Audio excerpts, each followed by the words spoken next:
lagi kang champion. Ayan, hello, magandang hapon sa atin lahat. Ayan na sila, mga dagdatingan na. Si Marisa kasama.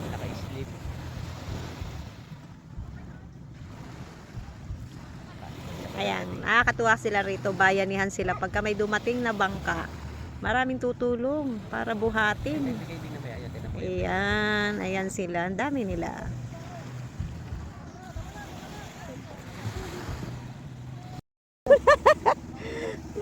Ayaw na. Ubus na, wala nang natira. Wala nang tira. Wala nang natira. Napupulutan pa naman. Ah? May napupulutan pa daw.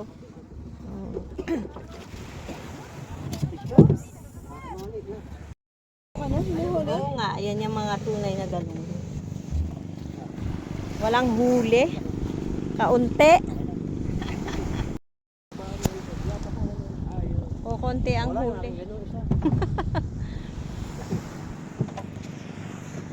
Panghapon lang. Anong lilima eh. Ah, lima. Ayan o, yan, magalaw pa. Bibigyan na naman kami ni Andy pa. Supply. Marami kami supply na ulam dito. Hello, ayan na yung isda, talakitok, yung bigay ni Andy. Ayan, isinigang ko siya sa sampalok. Wala nga lang sahog, wala saan kakukuha ng gulay dito sa dagat. Sampalok lang, dahil may tanim na sampalok dyan. Wow, ang sarap, sarap nitong isdang ito, sariwan-sariwa. Ang sarap. Lagyan natin ng ano. Sarap.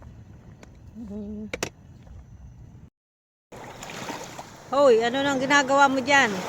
May nakita ka na ba? Naghahanap ka ng ipis sa dagat. Ipis dagat.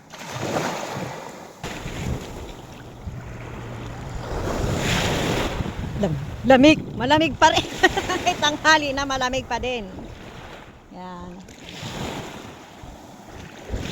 Puro naghihintay na lamang. Kahit naman sa ibang batang nakalagay sa basta nakahintay.